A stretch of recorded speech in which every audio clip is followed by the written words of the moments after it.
아니, 어머니, 그러려고 그런 게 아니에요. 어쩌다 보니까 바빠서 그런 거예요. 내가 바보니? 그렇게 사돈네랑 우리 차별한 게 몇 년인 줄이나 알아? 차별이라뇨. 그런 적 없어요. 말을 안 하고 있으니까 서운한 게 없었던 줄 알아? 말을 하셔야 알죠. 그럼 너희가 서운하게 할 때마다 따져? 상식적으로만 해도 섭섭하단 소리 안 한다. 내 칠순에 너희 옆에 지금 누가 있는지만 봐도 알겠지. 홀어머니 생각하는 며느리의 마음을 이해해 주세요. 아무래도 친정엄마니까 좀 더 살갑게 할 뿐이에요. 엄마랑 딸 사이가 그런 거 아니겠어요? 어머니도 딸이 있으니 알지 않아요? 오늘 이야기 속 주인공은 70세 장자윤 씨입니다. 그리고 그녀의 아들과 며느리에 관한 이야기이죠. 장 씨는 자식을 결혼시키니 평소에는 하지도 않았던 고민들을 하게 되었습니다. 사돈네에게 하는 것과 장 씨 부부에게 하는 게 다른 아들 며느리를 보면 자신이 이렇게 옹졸했나 하는 생각까지 하게 되었습니다. 며느리 입장에서는 친정과 시집이 다르다는 걸 알고 있었지만 아들까지 그렇게 차별하게 될 줄은 몰랐습니다. 처가와는 비싼 식당에 가고 장 씨와는 백반집에 가는 것만 하더라도 그랬습니다. 차마 쪼잔하단 소리를 들을까봐 아무 말 하지 못했지만 사람인 이상 서운할 수밖에 없었습니다. 며느리는 그렇다 치더라도 아들은 장 씨의 자식인데 어째서 자신의 부모를 그렇게 홀대하는지 몰랐습니다. 그래놓고는 경제적 지원은 아들 가진 부모라는 이유로 사돈보다 훨씬 많이 해야 했습니다. 한두 번이라면 모르겠지만 결혼한 지 10년이 됐고 장 씨가 칠순이 됐는데도 가만히 있으니 가만히로 보이는 모양이었습니다. 서운한 게 있으면 난리치는 사돈네는 알뜰살뜰 챙기고 입 다물고 있는 장 씨 부부는 점점 뒷전인 아들 내외에 크게 실망한 장 씨는 눈에는 눈, 이에는 이가 무엇인지 보여주기로 작정했습니다. 장 씨가 예민한 것이라고 오히려 비난했던 아들 며느리가 과연 그때도 같은 말을 할 수 있는지 두고 보고자 했죠. 장 씨는 아들 하나 그리고 딸도 하나 있었습니다. 어려서부터 똘똘했던 자식들이기에 키우면서 큰 걱정을 한 적은 없었습니다. 다른 건 몰라도 자식은 참 잘 키웠다고 자부했습니다. 하지만 그것도 자식이 결혼하면 다 부질없는 것이었다는 걸 알게 되었습니다. 특히나 아들이 그랬습니다. 옛날엔 딸이 결혼하면 출가외인이라고 했지만 요즘 세상에서는 그 말도 틀린 것 같았습니다. 오히려 아들이 결혼하면 남과 같아지는 듯 했습니다. 아들은 9년 전에 결혼을 했습니다. 며느리는 홀어머니를 모시고 사는 맏딸이었습니다. 여동생은 하나 있지만 먼저 결혼해서 출가한 상태였죠. 상견례에서 봤을 때도 자식 사랑이 심상치 않음을 알았습니다. 남편 잃고 우리 선애를 제가 많이 의지하고 살았어요. 그러면서 눈시울을 붉히는 안사돈을 보니 안타까운 마음이 들었습니다. 그래도 가까이 사니까 다행이죠. 아들의 신혼집과 사돈, 그리고 장 씨의 집이 서로 꽤나 가까웠습니다. 한 동네는 아니지만 30분 안에 오갈 수 있는 거리였죠. 사돈네와 장 씨의 집 중간에 신혼집을 마련했기 때문이었습니다. 그래도 너무 서운하긴 해요. 그 말을 들은 며느리의 눈에도 눈물을 비쳤습니다. 참 사이가 좋은 모녀라고 생각했습니다. 장 씨도 딸이 있지만 딸이 결혼할 때 장 씨도 이렇게 슬플까 싶었죠. 그리고 결혼을 한 뒤로 안사돈은 정말로 아들 집에 자주 드나들었습니다. 아들에게 전해 들은 것만 생각해 보아도 길게는 2주, 짧게는 일주일에 한 번씩 주말에 와서 이틀을 머물다 간다고 했습니다. 평생 같이 살아온 딸과 떨어지게 되니 애틋한 마음은 이해가 갔지만 조금 과하다는 생각은 들었습니다. 장씨 부부는 신혼집 마련하는 비용의 대부분을 보태주었지만 한참이 지나도록 아들 며느리의 집에 가보질 못했습니다. 늘 안사돈이 있었기 때문이기도 했고 없는 날에도 괜히 자식들 쉬지도 못하게 하는 게 아닐까 하는 걱정 때문이었습니다. 이녀가 시골에서 부쳐준 김치 좀 갖다 줄까? 아, 벌써 김장했어요? 오늘 택배 왔네. 아, 근데 장모님이 계셔서요. 그래? 그러면 너 나중에 시간 될 때 집에 한번 들러. 그럴게요. 근데 너는 불편하지는 않은가 봐. 뭐, 근데 장모님도 좋아하시고, 선에도 장모님 오시면 편하다고 하니까요. 근데 저 지금 장모님 모시고 식사하러 나왔는데, 나중에 전화 드릴게요. 아들이 괜찮다니 괜한 걱정이었나 싶었습니다. 반면에 장 씨는 아들이 결혼한 지 3개월이 됐는데 한 번도 따로 만난 적이 없었습니다. 그래도 결혼 전에는 한 달에 한 번꼴로는 밥 한 끼 정도는 먹었던 것 같았는데 말이죠. 그리고 아들네를 처음 만난 것은 명절 때였고 장 씨 부부가 아들네에 가게 된 것은 한참 후의 일이었습니다. 예식장이 인혁이네 집 바로 옆이더라고. 지인의 딸이 결혼을 하는데 그 예식장이 아들이 사는 곳과 5분도 안 걸리는 곳이라면서 남편이 아들네 잠시 들르자고 했습니다. 식장에서 먹지 말고 인혁이랑 점심 한 끼 먹고 오자. 인혁이한테 한번 물어볼게. 그래. 집에서 밥 차라리고 하지 말고 외식하자고 그래. 혹시 부담스러워 할까봐. 그렇게 아들이 결혼한 지 거의 1년이 다 되어갈 때쯤에 장 씨 부부는 처음으로 아들네 집에 가보게 되었습니다. 한 달 전에 이야기를 하니 미리 안사돈에게는 이야기를 해두겠다고 했죠. 뭐 드시고 싶으세요? 우린 아무거나 괜찮지. 아들 며느리와 아들 집에서 간단히 차를 한 잔 마시고 일어났습니다. 1시가 넘어가고 있었으니 어서 점심 식사를 하고 가야 할 듯 했습니다. 일단 나갈까요? 걸어서 근처에 있는 식당에 가자길래 장 씨 부부는 고개를 끄덕였습니다. 아버지 회 좋아하시죠? 좋지. 해산물 종류를 좋아하는 남편에게 아들이 물었습니다. 그러면 코스로 나오는 곳이 있는데, 거기 가실래요? 장모님이랑도 몇 번 갔는데 좋아하시더라고요. 그러자 남편은 눈에 띄게 좋아했습니다. 육고기보다 훨씬 좋아하는 게 회였습니다. 그런데 며느리가 끼어들어 말했습니다. 차라리 소나무집이 낫지 않아? 아, 연탄불고기 파는데. 거기 맛있잖아. 요즘 인기도 많던데. 그래? 아들이 며느리와 장 씨 부부를 번갈아 쳐다보았습니다. 그러자 남편은 그것도 좋다며 고개를 끄덕였습니다. 그래도 처음 말한 데가 낫지 않나. 아니야. 거기 요즘 별로 잘 안 나오는 것 같아. 그래? 아들도 남편이 좋다고 하니 며느리의 말에 따랐습니다. 남편은 입맛을 다지긴 했지만 그래도 군말 없이 따라갔습니다. 그런데 장 씨는 본의 아니게 며느리가 아들에게 속삭이는 소리를 들어야 했습니다. 거기 너무 비싸. 넷이서 가면 30만 원 넘게 나올 거야. 안사돈과 몇 번이나 갔다는 말을 들었는데도 비싸다는 이유로 다른 곳으로 가자고 한 모양이었습니다. 그 말에 장 씨는 찌푸려지는 인상을 애써 바로 펴야 했습니다. 그리고 그 말을 못 들은 척했습니다. 다행히 남편이 그 소리를 못 들은 것 같았습니다. 만약 들었으면 무척 서운해했을 테니 말이죠. 그리고 도착한 식당은 연탄 불고기집이었습니다.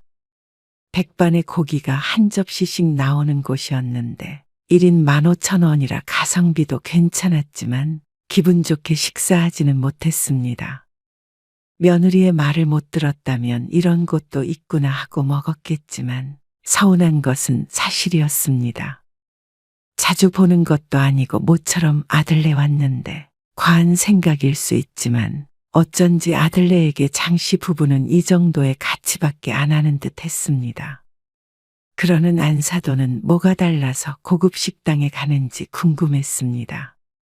물론 무슨 의미가 있나 싶어서 묻지는 않았습니다. 내가 낼게. 아, 얼마 안 해요. 제가 낼게요. 아니야. 오랜만에 봤는데 엄마가 사줄게. 돈이 신경 쓰이는 것 같아서 장씨가 계산했습니다. 괜히 얻어먹고서 돈 아깝다는 소리를 들을까 무서웠던 것 같기도 했습니다. 당신 왜 그래?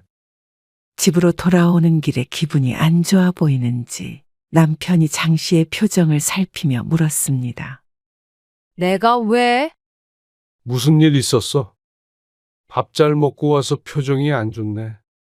아니야. 피곤해서 그런가 봐. 그래도 오랜만에 아들 며느리 보니까 좋지. 그러네. 아무것도 모르는 남편은 그저 좋다고 웃었습니다. 그래도 정말로 돈 때문에 그럴까 싶었습니다. 기분이 찜찜해서 그렇지 음식은 맛있었습니다. 자신들 입맛에 더 맛있는 곳에 데리고 간 것이겠지 생각하기로 했습니다. 그리고 비싸다는 말은 자신이 잘못 들었을 수도 있다고 여겼죠. 하지만 장씨의 착각이 아니었습니다. 그 뒤로도 몇 번 그런 일이 있었고 며느리가 아이를 낳으면서 본격적인 차별이 시작이 됐습니다. 차별이라고 생각하는 것도 유치하다고 할 수 있겠지만 겪어보지 않으면 알지 못할 기분이었습니다. 다른 사람에게서도 아닌 자식이기에 섭섭한 마음이 더욱 컸습니다. 애기 낳으면 무슨 주사 맞는 거라며? 무슨 주사? 100일 무슨 주사라고 하던데. 아, 그거. 들어는 봤어. 그거 맞으래? 인혁이가 꼭 미리 맞아 놓으라고 하더라. 그래서 아빠랑 내일 가서 주사 맞으려고. 그럼 나도 맞아야 되나? 그래. 혹시 모르니까 맞아. 애기 아프면 안 되잖아. 요즘에는 아기를 낳으면 주변 사람들이 주사를 맞아야 한다는 아들의 말을 듣고 딸에게 물었습니다. 딸도 당시에는 아이가 없을 때라 잘 모른다길래 장씨와 함께 맞기로 했습니다. 만삭의 며느리가 언제 출산을 할지 몰라 얼른 예약을 한참이었습니다. 좋겠네. 손녀딸 생겨서. 좋지. 그럼 나는 아들 낳아야겠다. 그래야 비율이 맞지. 장씨는 모처럼 집에 온 딸과 싱거운 농담을 주고 받았습니다. 곧 할머니가 된다는 그리고 고모가 된다는 설레는 마음을 안고서 말이죠. 하지만 정작 애는 한참 뒤에나 볼 수 있었습니다. 애가 태어난 지 5개월 정도가 흘렀을 때 아들이 집에 데리고 왔습니다. 맞은 주사가 소용이 없는 것은 아니었지만 그렇게 서두를 필요는 없었죠. 그리고 그 전까지는 영상과 사진만으로 손주를 봐야 했습니다. 아이의 건강 때문이라고는 하지만 정작 안사돈이 왔다 갔다 한 것은 알고 있었습니다. 아마 아들네는 장씨가 모를 것이라고 생각한 듯 했지만 영상통화를 할 때 멀리서 들리던 목소리를 종종 듣곤 했습니다. 몸조리 해주기 위해서 와 있다고 하면 될 것을 왜 숨기는 것인지 몰랐습니다. 그게 더 섭섭하다는 걸 아들 며느리는 모르고 있는 듯 했습니다. 이 핑계 저 핑계 대면서 나중에 애기 데리고 가겠다 하는 게 사람의 마음을 더 상하게 하는 것인데 말이죠. 왜 이제야 와? 아기가 감기도 걸리고 그래서요. 어이구, 우리 손녀딸이 아프면 안 되지. 남편이 아이를 안아들며 아들에게 말했습니다. 며느리는 오지 않고 아들만 왔는데 남편은 아이의 정신이 팔려 있었습니다. 장씨는 아들에게 할 말은 많았지만 모든 말들을 가슴에 묻고 한마디만 했습니다. 앞으론 너라도 가끔 와. 네. 알겠어요. 며느리가 장씨 부부를 불편하게 여긴다는 사실을 알고 있었습니다. 그래서 차라리 이렇게 아들만 오는 게 장 씨도 마음 편하겠다고 싶었습니다. 그래도 시부모와 친정엄마의 차이를 장 씨도 모르는 게 아니었습니다. 그러니 아들이 부모의 심정을 더 헤아려 줬으면 좋겠다고 생각했습니다. 며느리가 자신의 엄마를 끔찍하게 생각하는 것만큼 아니더라도 말이죠. 하지만 그때까지만 하더라도 장 씨는 며느리의 눈치만 봤지 아들까지 그럴 것이라고는 생각하지 못했습니다. 아들이 어느 날 장 씨 부부를 찾아왔습니다. 아버지, 저희 혹시 돈 좀 빌려주실 수 있으세요? 뜬금없이 사업자금을 빌려달라며 온 아들 때문에 장 씨 부부는 당황스럽게 서로를 쳐다보았습니다.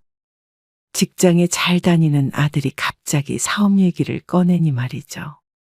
저 말고요. 선혜가 애도 어린이집에 다니니까 네일샵 차리려고 해요. 임신을 하며 직장을 그만둔 며느리가 몇 년간 집에서 손녀딸을 키우며 살림만 했는데 이제는 미용 관련 가게를 차릴 거라고 했습니다. 애가 꽤 컸으니 이제는 일을 해도 되겠지만 인테리어 비용이 많이 필요하다면서 부족한 자금을 장 씨에게 도움을 구했습니다. 지우 엄마가 원래 그런 걸 했어? 그건 아니고요. 이제 와서 다시 회사에 들어가기도 힘들고요. 요즘 학원도 다니고 있어요. 대출을 받을까도 생각했지만 이자 때문에 망설여진다고 했습니다. 장모님도 여유가 없으시고 제가 부탁할 사람이 부모님밖에 없죠.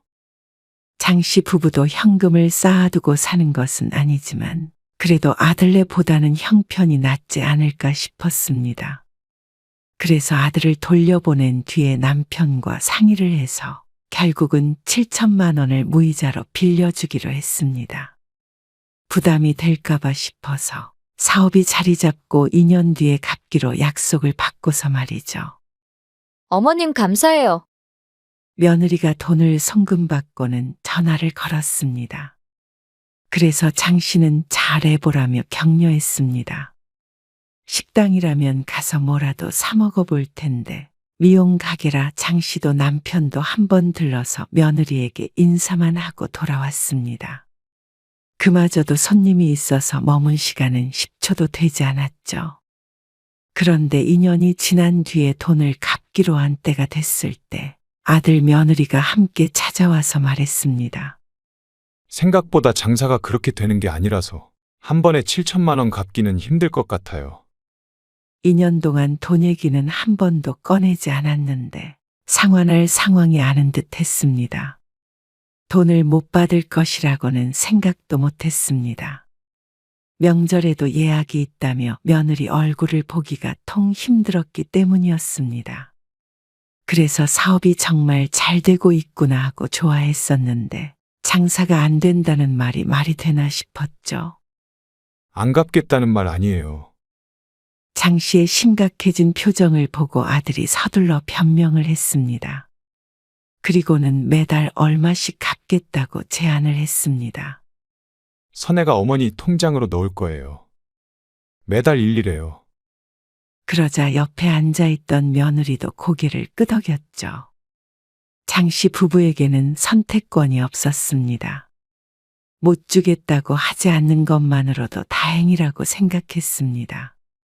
그래서 그 다음 달부터 장 씨가 며느리로부터 매달 돈을 받았습니다.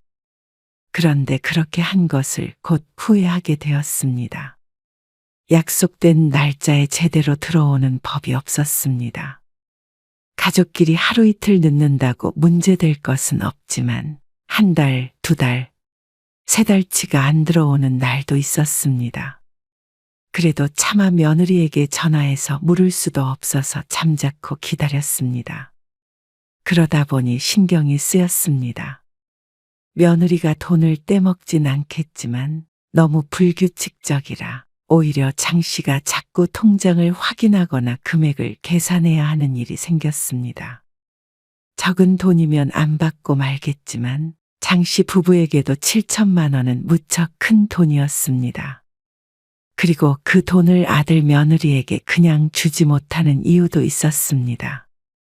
아들과 대화를 나누다가 우연히 안사돈에게 매달 용돈을 주고 있다는 소리를 들었기 때문이었습니다. 돈 들어갈 데가 많다며 푸념을 하다가 나온 말이었는데 그게 장 씨에게 어떻게 들리는지 아들은 모르는 눈치였습니다. 그리고 장 씨는 잘 몰랐지만 장 씨의 딸이 종종 그런 얘기를 해주었습니다. 아들 며느리, 손녀딸, 안사돈. 이렇게 넷이서 여행도 자주 가는 것 같다며 2달 전에는 제주도도 갔다 왔다고 했습니다. 휴대폰으로 사진을 봤다고 했죠. 바깥사돈이 없기에 챙기는 마음은 알겠지만 장씨 부부와는 가까운 서해바다도 간 적이 없었습니다.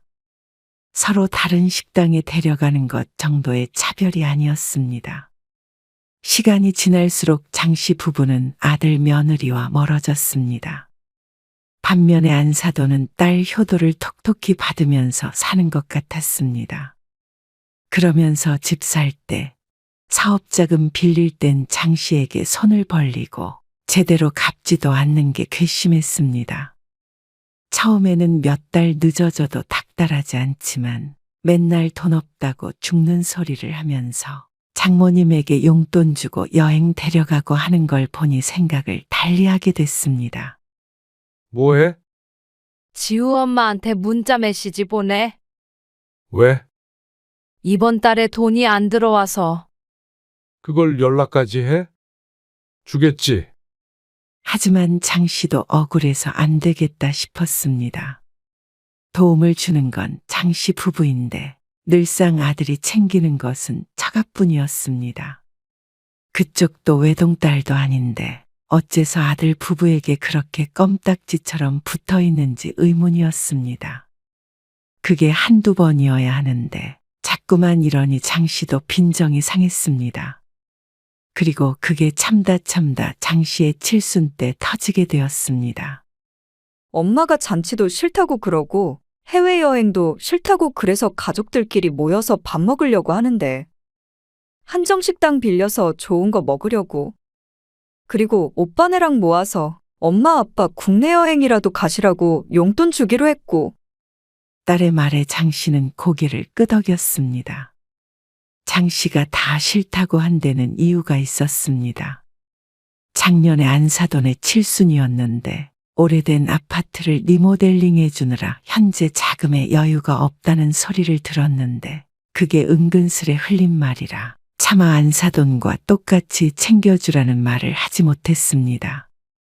그리고 사업자금 빌렸던 돈을 갚느라 힘들었다고 만날 때마다 말하는 통에 더럽고 치사해서 됐다고 하고 말았습니다. 딸은 자세한 상황은 모르고 칠순을 너무 가볍게 지나가는 것이 아니냐고 걱정했습니다. 그거면 됐지 뭐. 칠순에 잔치하는 건 촌스러운 거 아니니? 그저 웃으면서 넘어갔습니다. 그러니까 자식이 장 씨를 호구로 본 것이겠죠. 장 씨의 칠순 생일을 앞둔 주말에 식당에서 다 같이 모여서 식사를 하다가 딸이 아들에게 눈짓을 했습니다. 준비한 거 드려. 그러자 아들이 며느리를 쳐다보았습니다. 아, 제가 깜빡하고 못 뽑아왔어요. 그러니까 딸이 황당하다는 반응을 보였고 남편도 마찬가지였습니다. 늘 동관계가 깔끔하지 않은 며느리의 성격을 알고 있기에 장 씨는 이번에도 그러나 싶었습니다. 해도 너무한다 싶었습니다. 빌려간 돈을 갚는 것도 아니고 칠순 선물이라고 주기로 해놓고는 깜빡했다는 말이 무슨 소리인가 싶었죠. 제가 이따가 계좌이체 해드릴게요. 아니, 그거를 봉투에다 넣어서 드려야죠. 일이 바쁘다 보면 그럴 수도 있지. 요즘에 은행에 갈 일도 잘 없고. 딸이 핀잔을 주자 아들이 며느리를 두둔했습니다. 괜찮아. 밥이나 마저 먹자. 이따가 주겠다는데 좋은 날 꼬투리를 잡고 싶지 않았습니다. 하지만 속도 편한 것은 아니었습니다. 게다가 주겠다던 칠순 용돈은 며칠이 지나도 들어오지 않았습니다. 그러자 다른 사람도 아닌 딸이 장 씨를 닥달했습니다. 보냈어? 아니, 보내겠지. 며칠이 지났는데 안 보내? 바빠서 까먹었나 보지. 딸은 기분이 나쁜 듯 씩씩댔습니다. 그날 나온 식대를 딸이 다 계산했고 함께 주기로 한 용돈의 일부도 이미 며느리에게 보낸 모양이었습니다. 얼른 전화해서 달라 그래. 무슨 전화까지 해. 내일은 주겠지. 다음 날이 장 씨의 진짜 생일날이었습니다. 까먹었어도 그때는 생각나겠지 싶었습니다. 차라리 빌려줬던 돈을 받는 거면 묻겠는데 왜 용돈을 입금하지 않냐고 묻는 건 너무 자존심이 상했습니다. 하지만 다음 날 저녁이 되어도 휴대폰은 잠잠했습니다. 그러다 보니 며느리가 잘못 보냈나 싶기도 했습니다. 그렇지 않고서야 당일에도 생각을 못했을까 생각됐죠. 그래서 망설이다가 장 씨가 휴대폰을 들어 며느리에게 전화를 걸었습니다. 그러자 며느리는 탐탁지 않은 반응을 보였습니다. 아, 드릴게요. 아직 안 보냈어요. 그 외에는 변명도 없었습니다. 근데 전화 안 하셔도 보내려고 했어요. 내용은 문제가 없었지만 은근히 느껴지는 말투는 꼭 돈을 맡겨놨냐는 듯 했습니다. 기분이 나빠서 대답하지 않고 있자 지금 보내겠다고 하고 며느리가 전화를 끊었습니다. 칠순 선물이라고 먼저 준다고 한 건 아들 며느리인데 꼭 선물을 장 씨가 닥달해서 받아내는 기분이었습니다. 그것도 직접 주는 것도 아니고 나중에 이체해 주겠다는 것에 기분이 나빠도 참았었는데 말이죠. 게다가 이렇게 전화로 확인을 하게 만든 며느리가 어처구니가 없었고 그 태도도 기가 막혔습니다. 그 돈 안 줘도 된다. 그래서 다시 며느리에게 전화를 걸어서 다짜고짜 말했습니다. 그깟 용돈 안 받으면 그만이었습니다. 거지 적선받는 기분으로 칠순 선물을 받고 싶은 마음은 전혀 없었습니다. 그러자 며느리가 아닌 아들의 대답이 들려왔습니다. 아, 무슨 돈이요? 용돈 말이야. 생일에 주기로 했었던 거. 누구 적선하냐? 무슨 말이에요? 그걸 왜 안 받아요? 지우 엄마한테 물어보면 알 거야. 지호 엄마 지금 장모님이랑. 아, 말을 하다 말았지만 지금도 아들네가 안사돈과 있다는 건 알 수 있었습니다. 이제는 웃음도 안 났습니다. 어쩌면 아들마저 이런지 몰랐습니다. 제 부모에게는 기본적인 것도 하지 않으면서 말이죠. 아까 지호 엄마가 용돈 보냈다고 그러던데 왜 그렇게 화가 나셨어요? 바빠서 늦게 보낸 거예요. 뭘 전화까지 하고 그러세요? 아들도 며느리와 똑같은 소리를 했습니다. 사람을 도대체 뭘로 보는지 몰랐습니다. 그러니까 그 돈 필요 없다니까. 내가 언제 너희한테 돈 바란 적 있냐? 주면 줬지. 더러워서 안 받는다. 너는 그 돈으로 처가 식구들이랑 좋은 데 놀러 가고 용돈 드리고 그래라. 아니, 어머니. 그러자 아들이 사과를 했습니다. 그러려고 그런 게 아니에요. 어쩌다 보니까 바빠서 그런 거예요. 내가 바보니? 그렇게 사돈네랑 우리 차별한 게 몇 년인 줄이나 알아? 차별이라뇨. 그런 적 없어요. 말을 안 하고 있으니까 서운한 게 없었던 줄 알아? 말을 하셔야 알죠. 그럼 너희가 서운하게 할 때마다 따져? 상식적으로만 해도 섭섭하단 소리 안 한다. 내 칠순에 너희 옆에 지금 누가 있는지만 봐도 알겠지. 그러자 아들이 할 말이 없는지 입을 다물었습니다. 장 씨는 두말하지 않고 전화를 끊었습니다. 그리고 받은 돈을 그냥 보내버렸습니다. 보내기 전에는 잠시 고민했지만 돈 몇 푼에 구걸하는 것 같은 감정을 느끼고 싶지 않아서 그냥 보내버렸죠. 그러자 아들에게서 문자 메시지가 왔습니다. 홀어머니 생각하는 며느리의 마음을 이해해줘라. 아무래도 친정엄마니까 좀 더 살갑게 할 뿐이다. 엄마랑 딸 사이가 그런 거 아니냐. 어머니도 딸이 있으니 알지 않느냐 하고 왔는데 그걸 보고는 더 기가 막혔습니다. 그건 며느리 이야기고 왜 자신의 이야기는 쏙 빼놓는지 몰랐습니다. 그것도 어느 정도 것이어야 이해하고 말고 할 텐데 일방적으로 장 씨에게만 이해를 강요하는 아들에게 정이 떨어졌습니다. 장 씨는 아들에게 답장하지 않았습니다. 그리고 직접 느끼게 해주기로 마음먹었죠. 인영아, 오늘 보약 보냈어. 보약? 갑자기 웬 보약? 여자한테 좋은 거랑 남자한테 좋은 거랑. 박서방이랑 나눠 먹어. 딸은 얼떨떨한 모양이었습니다. 갑자기 보약을 보냈다니 말이죠. 그 뒤부터 장 씨는 딸을 살뜰하게 챙겼습니다. 딸도 장 씨의 기행에 처음에는 황당해 하다가도 좋은 게 좋은 거다 생각해서 주는 건 넙죽넙죽 받았습니다. 딸도 맞벌이를 하기 때문에 자주 만나는 편이 아니었는데 대신에 금전적으로 챙겨주기 시작했습니다. 엄마, 웬 돈이 들어왔는데? 너 생일이잖아.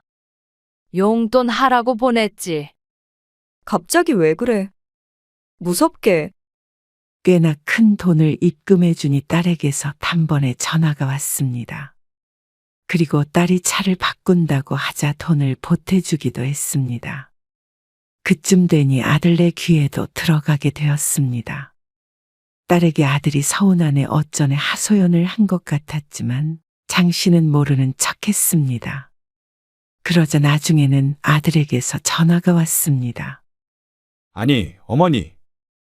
너무 하신 거 아니에요? 무슨 차도 바꿔주셨어요? 저희 사업할 때 7천만 원은 끝까지 받아가셨잖아요. 끝까지 받아가긴. 너희 500만 원 덜 줬어. 하도 보냈다 안 보냈다 하니까 얼마 줬는지도 모르지? 그 돈은 그냥 너희 도와준 셈치고 말 안 했잖아. 아, 어쨌거나 인형이랑 저희랑 금액이 차이가 나잖아요. 그러면서 너무 서운하다고 며느리도 마음이 많이 상했다고 했습니다.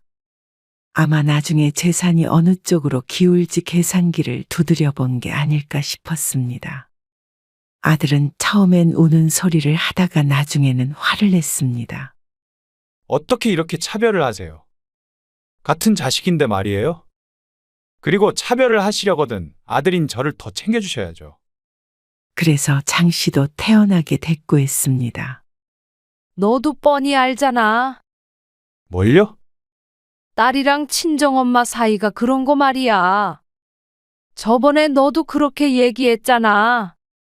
친정엄마랑 딸이랑 더 살갑게 지내고 챙겨주더라도 네가 좀 이해해라. 네? 그런 말이 아니잖아요.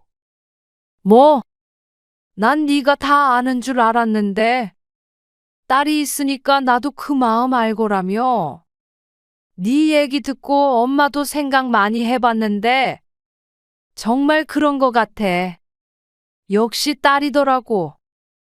너는 너희 처가 잘 챙겨. 그래야 지우 엄마한테도 이쁨 받고 살지. 잘 먹고 잘 살아, 알겠지? 엄마는 인형이네 식구 잘 챙기면서 살게. 늙어서도 챙겨줄 사람은 딸밖에 없잖냐. 그러면 다 인형이한테 맡기고 살아야지. 은근히 장 씨의 재산을 딸에게 줄 것이라며 아들의 속을 긁었습니다. 물론 그럴 생각은 없었고 장 씨 부부의 노후는 알아서 챙길 생각이었습니다. 자식들에게는 해줄 만큼 해준 듯 했습니다. 더 이상 자식들 삶에 관여해서는 안 된다는 것을 깨달았습니다. 자식은 잘 키워도 소용없고 못 키워도 소용없다는 말이 있었습니다. 어려서 속썩인 놈은 커서도 속썩이고 잘난 자식은 며느리나 사위가 생기면 떠나가게 돼 있다고 누군가 말했죠. 그걸 모르고 자식들 뒷모습만 바라보고 사니까 가슴에 생채기만 생기는 것이었습니다. 딸은 아들에게 작은 복수를 하려고 돈을 쓰긴 했지만 장 씨는 이제 자식들에게는 그만 애끓기로 했습니다. 아무것도 주지 않고 받지도 않기로 했습니다. 아들은 뒤늦게 무언가 잘못된 걸 깨달았는지 며느리와 번갈아 가면서 전화를 걸었습니다. 하지만 그 전화는 받지 않았습니다. 나중에 잘못했다고 며느리에게 장문의 메시지도 왔지만 그 내용을 마지막으로 확인하고 전화도 차단해버렸습니다. 그렇게 시집이 싫다는데 장 씨도 더 이상 며느리에게 마음 주지 않으면 그만이었죠.